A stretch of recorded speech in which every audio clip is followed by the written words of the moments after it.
मैं अमरेश राज नारायण आपका स्वागत करता हूं। तो आज की इस वीडियो में हम डिकम्पोजिशन रिएक्शन पढ़ेंगे। जैसा कि हमने कॉम्बिनेशन रिएक्शन में पढ़ा था कि कॉम्बिनेशन रिएक्शन में दो या दो से अधिक रिएक्टेंट मिल करके एक सिंगल प्रोडक्ट का निर्माण करते थे।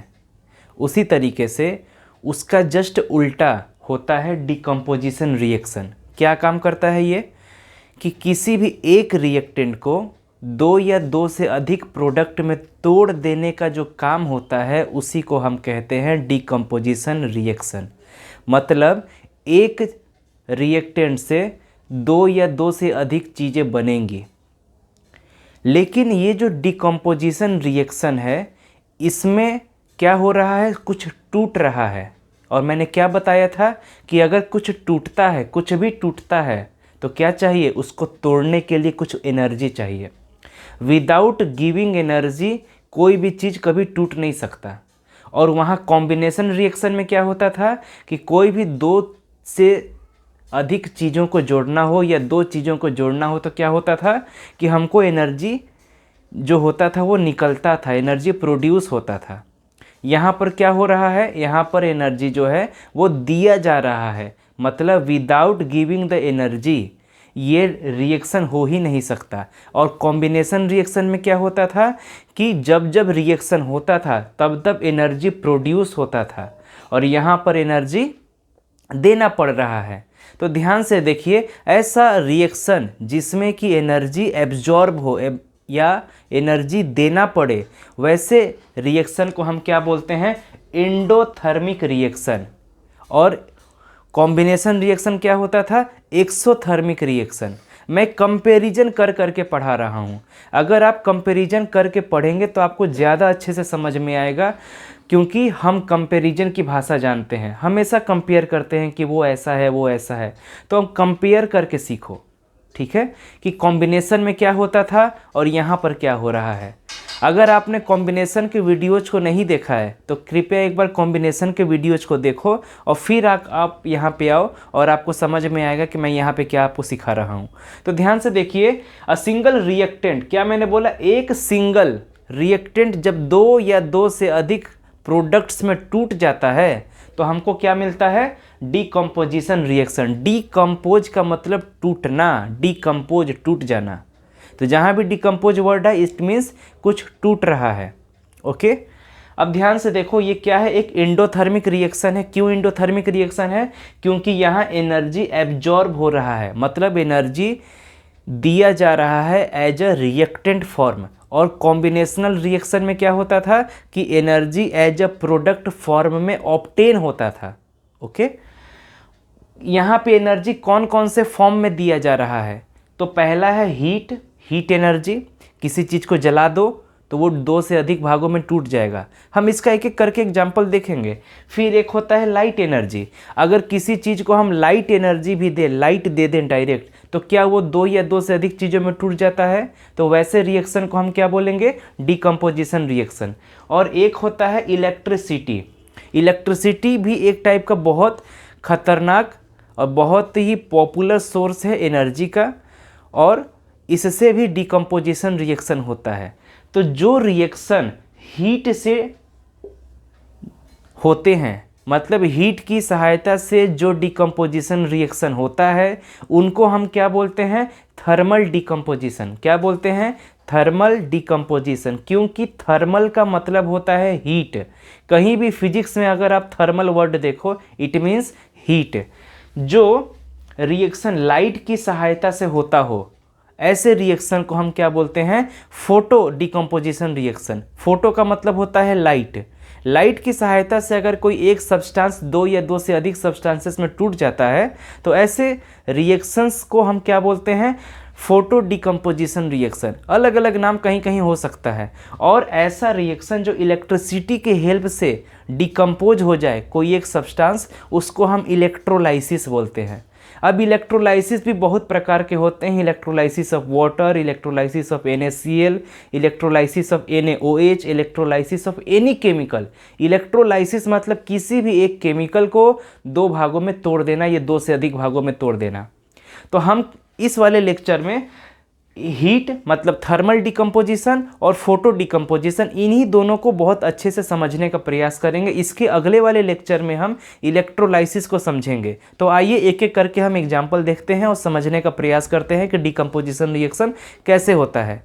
जैसा कि अभी हमने देखा कि डिकम्पोजिशन रिएक्शन के 3 टाइप्स होते हैं, उसमें से पहला टाइप्स हम पढ़ रहे हैं थर्मल डिकम्पोजिशन। ऐसा डिकम्पोजिशन रिएक्शन जो कि थर्मल की सहायता से संपन्न हो, मतलब कि हीट की सहायता से अगर कोई रिएक्टेंट 2 या 2 से अधिक प्रोडक्ट्स में टूटता है तो ऐसे डिकम्पोजिशन रिएक्शन को हम थर्मल डिकम्पोजिशन रिएक्शन कहते हैं। अब उसका एक एग्जाम्पल हम यहाँ पे देखते हैं। देखिए यहाँ पर ये क्या है, इसको बोलते हैं हाइड्रस। क्या बोलते हैं? हाइड्रस। हाइड्रस का मतलब होता है ऐसा कंपाउंड जिसमें कि ऑलरेडी कुछ अमाउंट ऑफ वाटर के मॉलिक्यूल्स जुड़े रहते हैं अलग से। यहाँ पे देख रहे हो ये जो दिया हुआ है 7H2O। 7H2O का मतलब कि ये जो FeSO4 है, फेरस सल्फेट में ये जो वाटर के मॉलिक्यूल से ये इसमें जुड़े हुए हैं। कहने का मतलब कि एक फेरस सल्फेट के मॉलिक्यूल में वाटर के 7 मॉलिक्यूल्स अटैच्ड हैं। ऐसे कंपाउंड को हम क्या बोलते हैं? Hydrous ferrous sulphate. इसका जो कलर होता है नॉर्मली लाइट ग्रीन होता है, इसका कलर लाइट ग्रीन होता है। तो अगर इसको हम हीट देना स्टार्ट करें, यहाँ पे देख रहे हो क्या है? ट्रायंगल। जब इसको हम हीट देना स्टार्ट करेंगे तो किसी भी चीज़ को जब आप पहले हीट देंगे तो उसके अंदर का जो वाटर मॉलिक्यूल्स है सबसे पहले तो वो दूर भाग जाएगा, वो इवेपोरेट हो जाएगा। तो उसी तरीके से क्या हो रहा है, जब हम फेरस सल्फेट, यहाँ पे क्या है? FeSO4 एक फॉर्मूला होता है फेरस सल्फेट, ठीक है? फेरस सल्फेट, और कैसा फेरस सल्फेट? वो भी हाइड्रस। हाइड्रस मतलब जब इसमें वाटर के मॉलिक्यूल्स अवेलेबल हों। ऐसे हाइड्रस फेरस सल्फेट को जब हम हीट करेंगे, हीट देंगे, यहाँ पे हीट दे रहे हैं, हीट देने के बाद ये जो है इसमें का ये जो वाटर मॉलिक्यूल्स है वो सूख जाएगा, गायब हो जाएगा। तब ये बन जाएगा अनहाइड्रस। क्या? अनहाइड्रस। इसको हम यहाँ पे लिख दे रहे हैं अनहाइड्रस। अनहाइड्रस का मतलब ऐसा कंपाउंड जिसमें कि किसी भी प्रकार का वाटर का मॉलिक्यूल्स ना हो, और हाइड्रस कंपाउंड का मतलब कि ऐसा कंपाउंड जिसमें कि वाटर का मॉलिक्यूल्स हो। तो ये है हाइड्रस और ये है अनहाइड्रस। तो हाइड्रस से अनहाइड्रस कैसे बनेगा? जब हम हीट अप्लाई करेंगे तब बनेगा। इसका जो कलर होता है वो होता है लाइट ग्रीन, और इसका जो कलर होता है वो होता है वाइट। अब देखो ध्यान से, दोनों के कलर में कितना ज़्यादा चेंजिंग है। एक लाइट ग्रीन है, एक वाइट है ना। अब हम दोबारा से क्या करेंगे कि जब इस अनहाइड्रस फेरस सल्फेट को हीट देंगे तो फिर किस तरीके से डिकम्पोजिशन होता है वो इस वाले में देखिए। तो यहाँ पर ये जो पूरा थर्मल डिकम्पोजिशन है वो 2 पार्ट में टूटा हुआ है। अभी हमने पहला पार्ट समझा, अब हम दूसरा पार्ट में समझते हैं कि क्या होगा जब हम अनहाइड्रस फेरस सल्फेट को हीट देंगे तब क्या होगा। ऊपर में हमने क्या देखा कि जब हम हाइड्रस फेरस सल्फेट को हीट देंगे तो क्या होगा। तो यहाँ पर देखिए नॉर्मली ये जो होता है फेरस सल्फेट, अभी अभी हमने देखा वाइट कलर का होता है। कैसा होता है? वाइट कलर का होता है। इसका जो केमिकल नेम होता है वो होता है फेरस सल्फेट, या कितनी जगह पे आप लिखे हुए देखेंगे Fe2 सल्फेट। जो नॉर्मली आयरन होता है उसके 2 टाइप्स होते हैं, एक होता है Fe2+ और एक होता है Fe3+। अब ये जो 2+ है इसी को हम नाम बोलते हैं Fe2 जो कि यहाँ पे है, और ये जो Fe3+ होता है उसको हम नाम बोलते हैं फेरिक। क्या बोलते हैं? फेरिक, जैसे कि यहाँ पर हमने लिखा है, ठीक है। तो जहाँ पर फेरस हो वहाँ पर Fe2+, जहाँ पे फेरिक हो वहाँ पे Fe3+। इतना समझ में आ गया। अब यहाँ पे देखिए ये है अनहाइड्रस। मैं बार बार बोल रहा हूँ अनहाइड्रस का मतलब होता है जिसमें कि वाटर का मॉलिक्यूल ना हो, हाइड्रस का मतलब होता है जिसमें कि वाटर का मॉलिक्यूल हो। तो जो ये अनहाइड्रस फेरस सल्फेट है, इसको जब हम हीट करेंगे तो हीट करने के बाद ये टूटता है, ये ब्रोकन डाउन होता है। क्या क्या में ब्रोकन डाउन होता है? सबसे पहला और मेन जो इसमें कंपाउंड बनता है उसको हम बोलते हैं फेरिक ऑक्साइड। देखो यहाँ पे फेरिक आ गया ना, फेरिक का मतलब Fe3 ऑक्साइड, इसका फॉर्मूला होता है Fe2O3। ये नॉर्मली ब्राउन कलर का होता है। कैसा होता है? ब्राउन कलर का होता है और सॉलिड स्टेट का होता है। देखो कितना सारा यहाँ पे आपको जानने को चीज़ मिल गया। सॉलिड स्टेट में होता है। और क्या क्या निकलता है? सल्फर डाइऑक्साइड गैस के फॉर्म में, और क्या निकलता है? सल्फर ट्राइऑक्साइड गैस के फॉर्म में। मतलब जब ये ब्रोकन डाउन होगा, ये है तो एक चीज़ को जब हमने तोड़ा, कैसे तोड़ा? हीट दे करके तोड़ा। इस हीट को देने के बाद ये तीन सब्सटेंस आपको निकल रहे हैं। क्या ये डिकम्पोजिशन रिएक्शन नहीं है? बिल्कुल है। तो इस टाइप के जो डिकम्पोजिशन रिएक्शन होता है उसको थर्मल डिकम्पोजिशन रिएक्शन कहते हैं, क्योंकि आप दोनों में देखो, दोनों में क्या हम दे रहे हैं? हीट दे रहे हैं। क्या बिना इसके दिए ये कभी भी संपन्न हो सकता है? कभी नहीं संपन्न हो सकता। इतना समझ में आया? ठीक है। अगर आपको ये समझ में नहीं आया तो आप इसको दोबारा से रिवाइंड करके एक बार ध्यान से देखो। और हाँ, इनके कलर्स ध्यान रखना। ये लाइट ग्रीन है, जिसको हम कहते हैं कि वाटर के मॉलिक्यूल्स प्रेजेंट रहने पर लाइट ग्रीन कलर आता है। वाटर के मॉलिक्यूल्स जब प्रेजेंट नहीं रहते हैं तो ये वाइट हो जाता है। और जब फर्दर इसको हम हीट दे करके तोड़ेंगे तो जो हमारा फेरिक ऑक्साइड बनेगा उसका जो कलर होगा वो क्या होगा? ब्राउन होगा। कैसा होगा? ब्राउन होगा। तो अब हम यहाँ पर सेकेंड एग्जाम्पल देखते हैं थर्मल डिकम्पोजिशन का। यहाँ पर हमारे पास है लाइमस्टोन, जिसका केमिकल नेम होता है कैल्शियम कार्बोनेट। ये नॉर्मली कैसा है? सॉलिड स्टेट में है। जब इसको हम बर्न करेंगे, क्या करेंगे? इसको जब हम बर्न करेंगे तो ये जो है कैल्शियम ऑक्साइड और कार्बन डाइऑक्साइड में टूट जाता है। इसी कैल्शियम ऑक्साइड को हम क्या बोलते हैं? या तो हम बोलते हैं लाइम, या तो हम बोलते हैं क्विक लाइम, है ना? ये है लाइम। दोनों सब इसी के नाम हैं। तो ये जो लाइम होता है, इसका काम जो होता है वो सीमेंट के मैन्युफैक्चरिंग में बहुत होता है। सीमेंट का काम क्या है? कि वो सट जाता है। जब हम घर बनाते हैं तो सीमेंट का प्रयोग बहुत ज़्यादा करते हैं। सीमेंट के मैन्युफैक्चरिंग में सबसे ज़्यादा जो यूज होता है वो होता है कैल्शियम ऑक्साइड, लाइम का यूज होता है। ये क्वेश्चंस आपको पूछ सकता है एमसीक्यू के तौर पे। अब यहाँ पे देखिए, अगर हम यहाँ पर हीट न दें तो क्या ये कभी भी रिएक्शन संपन्न हो पाएगा? कभी नहीं हो पाएगा। और यहाँ पर ये सॉलिड है, यहाँ ये भी सॉलिड है, दोनों सॉलिड हैं। ये जो सिर्फ गैस है वो ही गैसियस स्टेट में है, कार्बन डाइऑक्साइड। तो ये छोटा छोटा चीज़ हमको बहुत ध्यान रखना है, नहीं तो पूछ देगा कि ये वाला जो ऑब्जेक्ट है वो सॉलिड में है और ये वाला जो ऑब्जेक्ट है वो गैस में है, तो बताओ ये वाला ऑब्जेक्ट क्या क्या होगा। तो आपको एक एक चीज़ पर बहुत ध्यान देना है कि रिएक्शन है तो उसका केमिकल नाम क्या है, जो ऑब्जेक्ट्स हैं, जो रिएक्टेंट है, जो प्रोडक्ट हैं। इसके अलावा उसका स्टेट क्या है, उसका कलर क्या है, ठीक है, उसका यूज क्या है। मैं एक एक चीज़ जो जो इम्पोर्टेंट है हर एक जगह मैं बताते जा रहा हूँ। यहाँ पर इनका कलर उतना मायने नहीं रखता है, इसीलिए कलर यहाँ पे नहीं दिया गया है। यहाँ पर हम क्या कर रहे हैं कि लीड नाइट्रेट, ये क्या है? लीड नाइट्रेट का फॉर्मूला है जो कि सॉलिड स्टेट में है और इसका कलर कैसा है? वाइट पाउडर के जैसा इसका कलर है। जब इसको एक बर्तन में रख करके हम इसको हीट देंगे, क्या देंगे?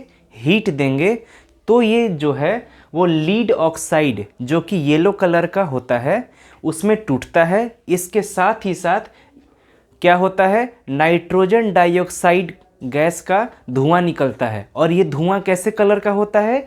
तो ये ब्राउन कलर का होता है, भूरे कलर का धुआं निकलता है। साथ ही साथ ऑक्सीजन गैस भी निकलता है। लेकिन ये जो ऑक्सीजन गैस होता है ना, ये कलरलेस होता है, इसका किसी भी टाइप का कोई कलर नहीं होता।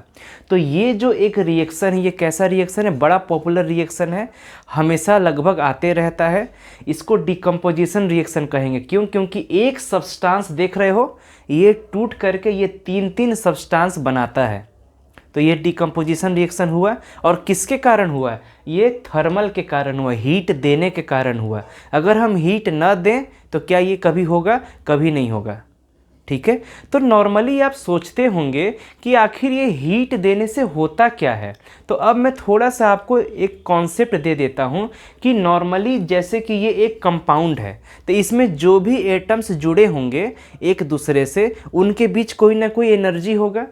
अब हीट हम देते हैं देते हैं देते हैं देते हैं, इतना हीट देते हैं कि हीट देने के बाद इस मॉलिक्यूल के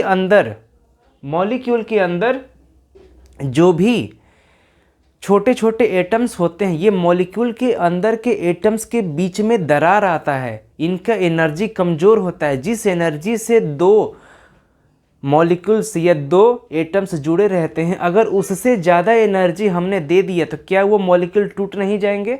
बिल्कुल टूट जाएंगे, और वही टूट करके अलग अलग सब्सटेंस बना लेते हैं।